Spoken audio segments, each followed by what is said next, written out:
So yesterday, if you tuned in, this guy was getting fed with the other ornata, and I'll have to go back and see when the last time I went through and took care of them. But I was just looking casually at all the bowls. I thought that everybody had enough water, and it turns out this guy didn't have any water in his water bowl for some reason, and he was also molting apparently yesterday or a while ago. Um, his fangs are still white right now, and they're sticking outward. So at the very least, he's going to need to be syringe fed for the rest of his life because he's a mature male right now. Um, but I can't explain why his fangs haven't darkened after 24 hours of removing the chelicerae, essentially, and the fangs as well. But yesterday I did notice that he wasn't just uncomfortable with his pedipalp in his mouth, but that his fangs were not in the mold, and neither was chelicerae. Chelicerae, I'm not sure I can say it right. Um, so um, he's a beautiful spider still nonetheless. He's missing a leg and back. He will not be fed, obviously. Um, and he's just having a hard 24 hours for sure, at least. So the good thing is that he got water. The good thing is he's still around. He's able to climb up the sides. And he's harmless, absolutely. So I'll do my best just to make sure he's as comfortable as possible. If I need to humanely euthanize him, I'll make that decision and not make a big deal about explaining about it unless somebody wants to message me and ask questions about that information. I'll probably be researching as well where to go. We have best information on euthanization. For instance, I've heard that there's a debate on whether or not spiders feel pain. Some people have said that the freezing process can be painful. I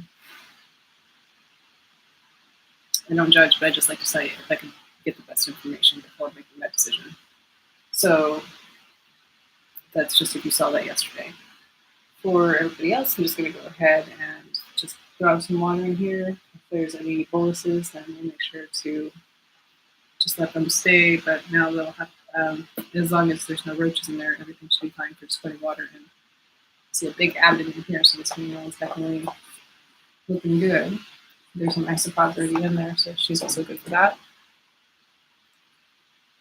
I'm not ever in any danger when I do this. For some reason, I've been able to do this for 30 years and not worry about it. There's thunder outside too, so I can't be too messy because we probably should remedy this, but there's no hand sanitizer on the premises, and can't just wash my hands after this. Hey, lovely. She jumped into the water stream. That's cool. A little dangerous too, so let's not be dangerous here. All right, so just put some water directly into the bowl. I'm gonna go ahead and put water in the bowl before I put it in. There's a little locking mechanism on the top that they can't push these open. So these are relatively good tanks. Again, I probably need to get out to remind myself to get out to the other side where I can get these are the container store, the local container store. And we got a good bolus, looks like in there, and inside the abdomen. So they're doing well as far as growth goes. This may actually be close to a mature female if we have a mature brother. So that's cool. I thought that the ornatas that I had in the past had some really large males. And this one guy, there was another, gosh, no, I should have labeled him. I should keep track of these guys because there was one, and I don't think it was him. I think it was another female that had a funky leg after a molt, and then I was ready to take off a leg before her next molt, and then she literally molted the next day, but that was like a month ago, and it wouldn't make sense that a mature molt from a male would happen that quickly. So I think it was a female or just another tarantula in general. Totally fine after the molt. So I'm going to go ahead and say that I need to watch the water bowls more closely just to make sure that they have access to water all the time if they're not eating. And this year I've try to dedicate myself just to be closer at hand, looking at all the spiders and making sure they have everything that they need, not just hoping that they can be a couple of weeks without water bowls or whatever. Um, it's that important at this point. I'm pretty sure there are genetic things I think that can happen too, but I want to have the healthiest, longest living collection possible. And I do have some of the original female stuff, so I'd like to see how long I can at least keep one of the original 7. So of them, the original 7 still have Esperanza and Fiona. That's it.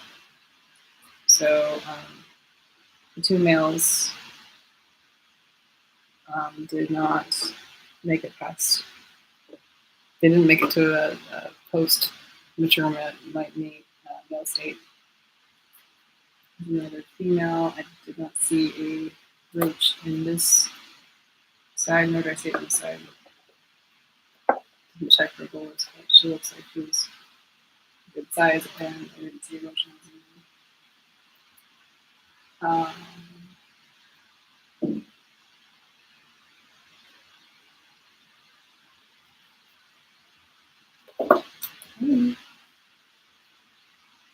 Started in there. I don't see them both in there.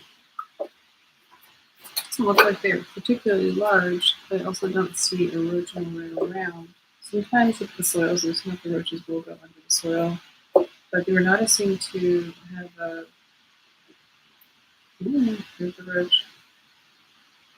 Tendency to go into the soil if they're hungry enough and eat them. So what I can do next time if I don't see them eating, I'll give that one to the balfori. Probably the turkey because that's a pretty good size. And just give her a water bowl back. And next time she's not eating the dubia, or if I call to do this again, then I'll make sure to give her a Madagascar hister. I'm trying to do that with all of them. And see that they're not eating the second time around, give them a hister because they just have they're less likely to take also. So I like the histers for that reason. Another possibility is to maybe start branching out into other dietary options that maybe not ongoing, they're kind of expensive. Maybe some crickets. I haven't done those for a good while. I don't see a bolus here. This is a pretty compact ground here. I'm going to dig in real quick. No, I don't see a roach. So I think this roach did get consumed in this one. And the hamster, it's not the best. Just for thunder purposes, I'm not going to be washing my hands. It's like a thundercloud like that.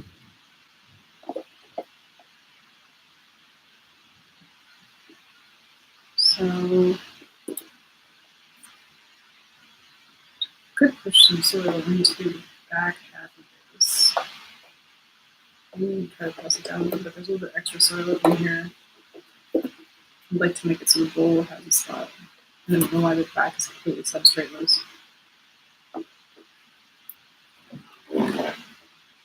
Factor in a little bit more water to the substrate too, just to kind of help solidify a little bit more. And possibly the back as well. So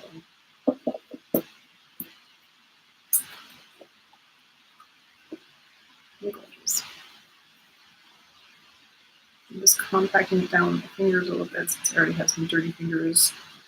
I just want to eat a sandwich anytime soon. These thunderstorms haven't been lasting that intensely for a little bit. I think at one point I bought some cocoa fiber, so I think that's still peat moss. There might be some coconut fiber in it as well. Still need to find out some more about peat moss because I heard some interesting things about it not being good for the environment at one point. And there's what looks like a bolus in the back here. Unfortunately, I don't have isopods in the dry section. One of my fallacies, and might have to figure out how to remedy that. When I do this moist kind of front half, and then I let it, hello, I let it stay dry in the back half, so they have variety and humidity. What I don't have is isopod action in the back half because they don't have um, the water to sustain themselves back there. So I guess the best option then would be to get boluses out by hand, maybe. In those cases, I do have some tongs as well. I can also wait until next time for that.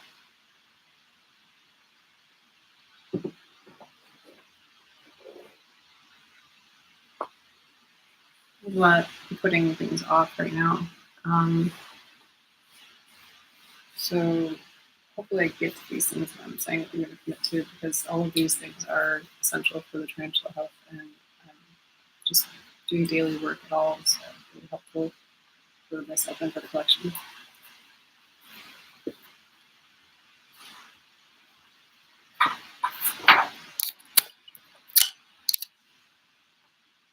My charger is just not, shouldn't have a computer plugged in while I'm doing this, so I'll try to maybe make the video just a little bit quicker, like 11% right now. So, hopefully we want 5 balfori. The female has need of water. Looks like she's been looking for water possibly out of the water pool. Her substrate is dry too. Balfour love water, so this is not really her ideal situation at all. The tank has gotten a little bit dry for when the collective were together. Colony, together. Some dust on here. Her abdomen is a pretty good size. She might not eat. Oh, but I'm not taking the food out right now, so I'm going to say she eats it immediately. Otherwise, we just leave her with some water and leave right now, because her abdomen is pretty good size, like I said. Hey, darling, what do you think? She's not wanting to get out. She wants to get out now.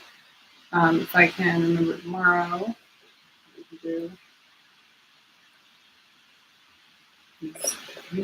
Love. Oh gosh. I'm not really being super responsible. My apologies.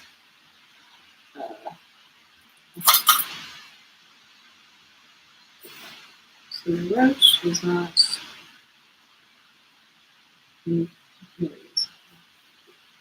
She's on my dresser.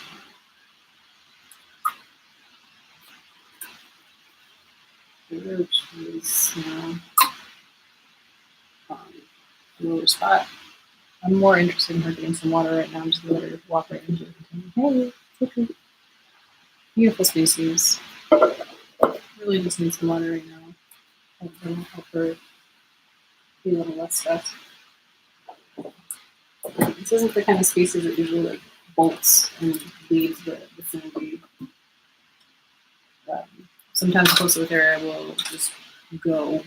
And right now I'm on a good area with astroturf on it. Not saying that that's ideal for anybody. There's a duvia with a little egg sticking out right there. But that usually gives me a little bit more, a few more seconds to be able to go ahead and retrieve the metallic that they do bolt. Same with the ornatas. The Postlitteraria in general are pretty good runners. So I'm not going to stress out this female with her eggs out right now. We're not poking out a bunch, but if you stress out a female duvia too intensely while she's has her egg extended for cooling purposes or whatever she's doing that for, that actually can cause the whole set of eggs to drop, and it's not like you can really do anything at that point. They're quickly on. So this is kind of funny, but I'm taking the water bowls out even though they really don't need to be taken out with these guys because they're really good at spinning webs on top of the water bowl. So I may not do that for the other three on here. And just curious what size tarantula we have here. The dubia I put in there is kind of small compared to what they could eat, but we eat this one. That way, the next one, you know what, they all kind of look like they don't have enough webbing to sustain dubia webbing process. I'm going to go ahead and remove the bowls. And that also give them the opportunity to get to the roach a little bit easier that way too. So, never mind. Plan B for balfori. So, trying to sweep them in a little bit too because the dubia do tend to go into the substrate a little bit. And I have found quite a few left behind in the balfori tank when I have the communal as well. But then this just gives me like 2 days in a row just like checking in on them and seeing how they're doing. This one has good webbing leading up to the water bowl, and it's a little one. Decent sized abdomen, so it might have to be starving right now. And this is kind of the reason why it was good to separate them, I feel like, because what I did not want was kind of tiny. The abdomen little tiny. Little tiny, it's not super skinny, but I have kind of skinny legs. It's funny, as the dubia seem to be finding that they can hide in the underneath the Tupperware. And I'm not sure if I accidentally covered a couple and they're like sensing it and they're like feeling distress and sort of hanging out there for it, but there's a significant amount of dubia that are not in the curtains like they used to be. So you may have to change the structure of all of this. And I'm going to try to do a bonus bit of footage, but we're at 5% right now on the camera here. So we got one more turn to feed and then quite in the video here. But just note that the third male posted there Metallica is likely going to get his mate shark tanked into his tank right after I'm done with this. He's a smaller size abdomen, decent sized spider, so I'm going to go ahead and do a larger